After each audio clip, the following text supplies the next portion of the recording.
Ito ang MacArthur Highway sa Pampanga na malimit na binabaha tuwing sumasapit ang tag-ulan sapagkat nasa low-lying area ang ilan sa mga bayan na nakapalibot dito. Nag-try tayong magpalipad ng drone. Kaya ngayong araw ng linggo, tayo ay magmumotor at susubukan kung hanggang saan ba makakarating at maipakita sa inyo kung ano na ang sitwasyon dito.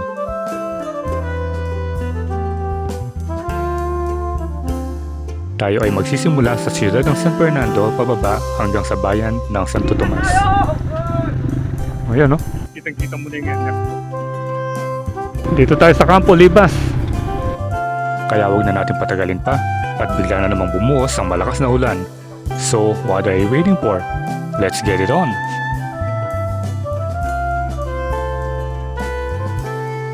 Nakapila pala sila ng mamasada. Ayan, no?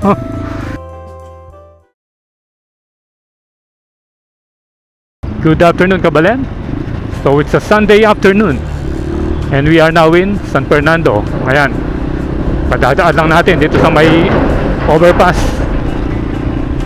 So yung destination natin ngayon ay titignan natin kung saan tayo aabot dito sa may San Fernando to Apalit Road o yung kahabaan ng MacArthur Highway. Tignan natin kung passable ba ito. Kasi nakita natin sa ibang vlog, sa ibang video na lubog siya. Pero yung iba nakakadaan naman. Ngayon, mga 2 days nang tumitila yung yung ulan. Simula nung halos 2 weeks na diretso, halos araw-araw umuulan. Dulot ng bagyo at ng habagat. Kaya ngayon tingnan natin kung passable na ba yung mga daan, kasi yung balak natin iikot tayo ng San Simon kung hindi tayo makapunta ng Apalit, and then didiretso tayo ng Candaba. Yun yung ating goal ngayon. So far maganda yung weather, kahit na kaninang umaga ay medyo umulan, at least ngayon umaraw na. So nandito na ngayon tayo sa may San Fernando. Malapit na tayo dito sa Rotonda, yung monumento rito. Ayan na yung monumento. Dito natin piniling dumaan kesa dun sa kabila dun sa may St. Jude. Kasi dito dun sa may bandang Campo Libas, medyo ano na rin dun medyo nag-start na yung baha doon. Para makita natin. Ito, dito pa lang tayo sa bungad meron na, ayan pero mababaw lang. Dito yan sa may Rotonda.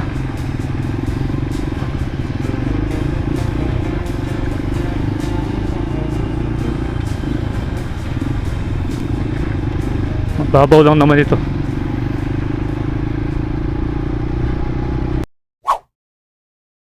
Dito tayo sa Campo Libas. Dito tayo sa harapan niya, lubog na dito. Pero parang hanggang dun lang, hindi man tayo aabot dun sa arko ng Santo Tomas.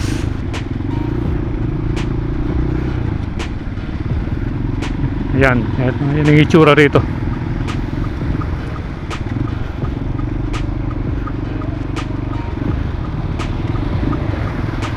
May mekaniko kaya sila doon?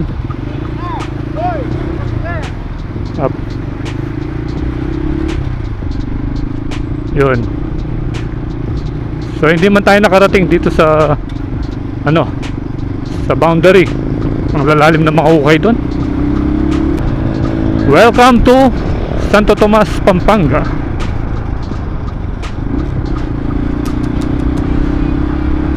May portion na iinit, may portion na uulan, may portion na makulimlim. Dito meron na naman tubig sa tapat ng Novo at Rusi. Rusi lang sa kalam, parang si Pongkan.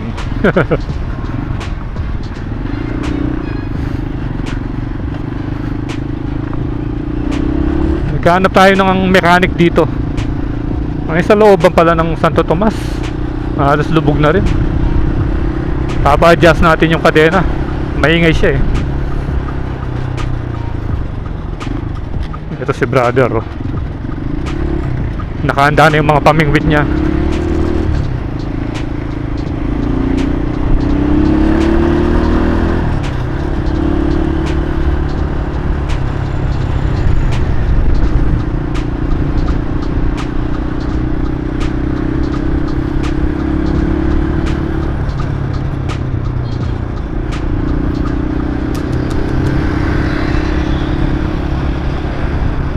Yun, nakikita na naman natin yung ano, yung tubig. Sorry to sa may San Matias sa school. Ito yung sitwasyon dito sa may tabi ng gasolinahan, ganun na, oh.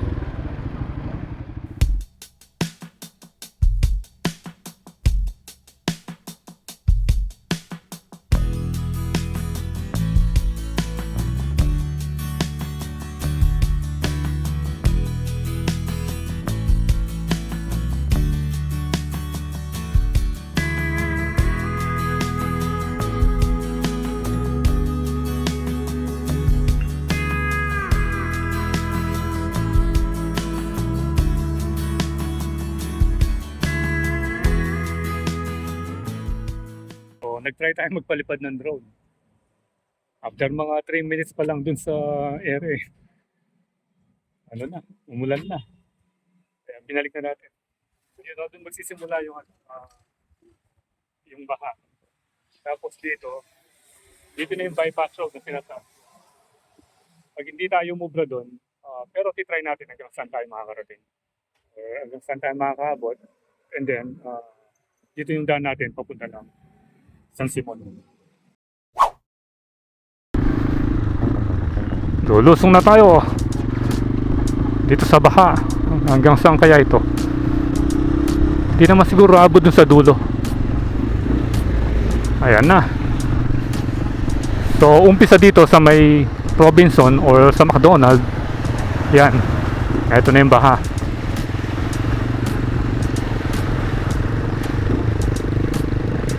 Hindi naman ganun kalalim. Pwede naman yung mga motor. Yun, oh, maaraw na naman. Oop. Huwag na tayong umilag. Mababasa rin naman. O kaya ilag tayo.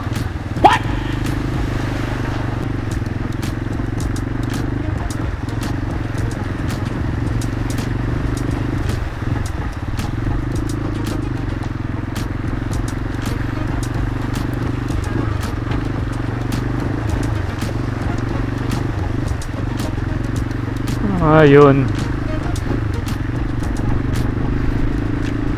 Doon sa may papanik na, doon sa Balangkas wala na. So far dito sa may Balangkas, yung dating paggawa ng XLT, mataas naman yung daan. Ewan ko lang paglampas natin doon sa may tulay. Dito sikat na sikat dati yung mga display nilang ano, yung mga binebenta nilang mga XLT. Pero ngayon dahil phase out ng XLT, pinalitan na nila yung kanilang mga produkto, mga FB na. Ayan o, puro FB na yung mga body. Baha na naman.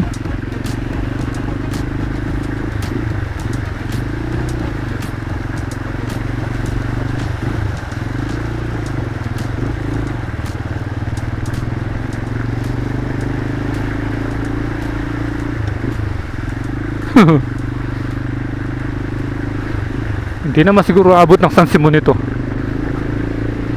Tignan natin kung makakadaan tayo doon sa may Caltex.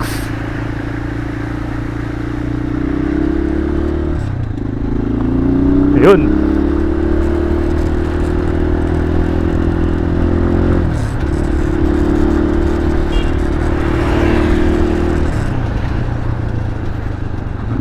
Ito, Dalakitan. Malaking tubig dito. Marami ring mga nagpipishing. Dalakitan Bridge. Mahaba na yung ano, NSCR. Parting ano na yun, Santo Tomas. Yung sa likuran nun, yung may bypass road, yun yung San Vicente. Yung balak nating daanan ng isang araw, pero hindi tayo mubra dahil malalim dun sa may Minalin area. Tara, diretso ba tayo?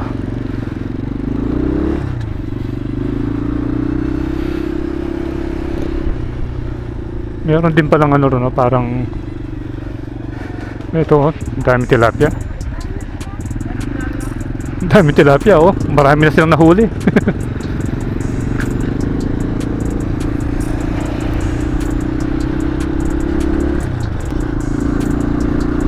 Ito, approaching na tayo dito sa may tulay. Ano kasing pangalan ng tulay na to? Chaong Bridge. Yan, talagang usong-uso yung mga nagpipishing dito, oh. Yan, oh.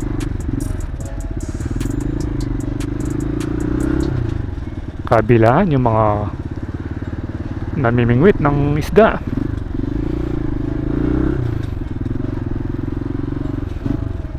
Ayun, nakakita na naman tayo ng malaking ibon. So ito yung Santo Domingo River. Ayan, oh. Yung kanina Chaong ba? Chaong River. Ito Santo Domingo River pala ito. So ito parte na ng Minalin. Yung kanina Santo Tomas pa yun, or San Matias. Gate of Heaven. Tingnan mo, oh. Lubog na yung Gate of Heaven. Yun. Ito na naman yung baha.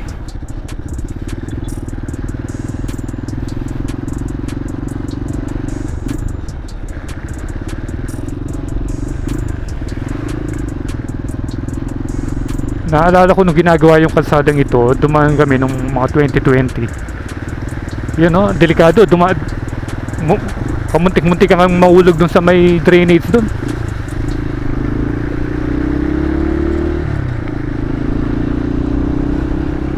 Yan yung birdie. Naglalakbay yung mga bird. So ito naman si kuya, pangunguryente yung ginagawa niya. Ayaw niyang mamingwit.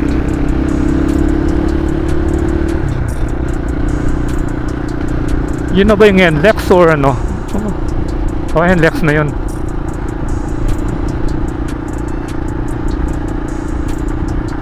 Naku, nagkumpul-kumpulan yung mga truck dito. Ano kayang meron?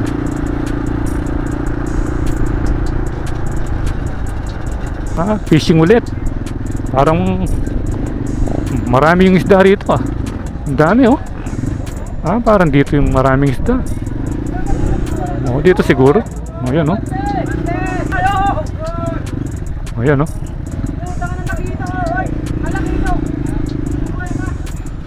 Santo Domingo River. Dito parang malalim na.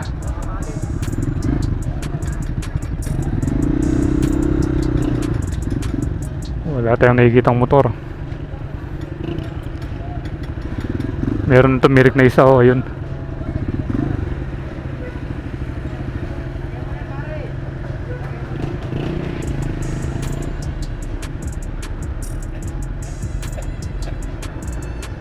Ayun.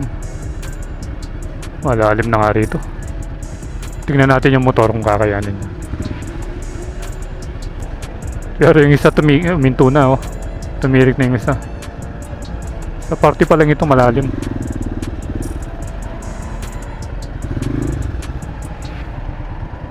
Umayaw na si Fortuner or si Montero.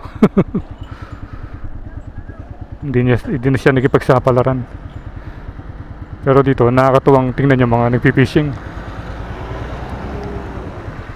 So far itong Santo Domingo River, ito yung may pinakamataas na tubig kumpara dun sa mga dinaanan nating river bago tayo makarating dito. Minto yata. Anong nangyari kay PCX? Umuulan na naman. Ay, tingnan natin yung Aerox. Sabayan yung Aerox. Doon palang paraan ito, oh, nagsasakay sila. Mga kolong-kolong, oh. Ayun. Pwede nga. Yung hindi makatawid, pwedeng umarkila ng kolong-kolong. Ito yung kay Kuya, hindi na napaandar yung Birdman. Ito yung sinasabi ko sa inyo kanina, oh. Sinasakay nila sa kolong-kolong. Ito yung Raider naman. Ano ginagawa? Yung kadena naman yung nadali. Ito siya, oh. Pagsakay ng kolong-kolong, eh, okay na. Sa tayo rito. Bali yung tubig, nagmumula dito, sa side mismo ng highway. Tapos, kitang-kita mo na yung left doon. Yan, meron din mga truck na nakatambay dito. Sa mga dinaanan nating paha kanina, dito sa may MacArthur Highway, ito yung pinakamalalim ko.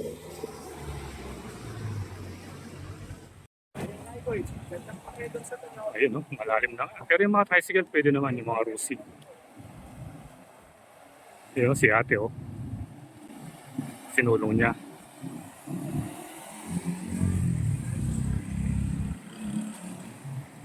Malalim na. Ito, namatay yung Birdman. Pero yung PCX nakatawid. Ayun, lumakta naman yung ulan.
Akala ko kanina, puro mga mangingisda yung nakakolong-kolong dito. Nakapila pala sila ng mamasada. Ayan, o. Sinasakay nila yung mga scooter. Ayan, o. Ito, nakabiyahe na to. Nakapila pala sila. Pwede nga naman, o. Ayan, o. Bali, lilapat ka nila dun sa may malalim na bahaging iyon. Kagaya nito, sinakay na. Ewan ko lang magkano yung bayad dito. Ayan. Kanya-kanya nga nabuhay, oh. Kanya-kanyang racket. Ayos nga naman yan, eh. Kesa sa walang income yung kolong-kolong. Ayan. So hanggang dito na lang yung vlog natin dito sa may MacArthur Highway papuntang Apalit. Although nakakatawid naman yung iba, ayaw nating magipagsabayan kasi may pupuntahan pa tayo. Santo Domingo Bridge. Ayan, oh. Ang linis ng tubig. Talagang dahil napapalitan eh, luminaw ng gusto. Sa may Chaong Bridge. Yung kanina Santo Domingo, ito Chaong. Ayun, oh, nagbabangka si kuya. Dito halos mga baril yung ginagamit nila. Mga pellets.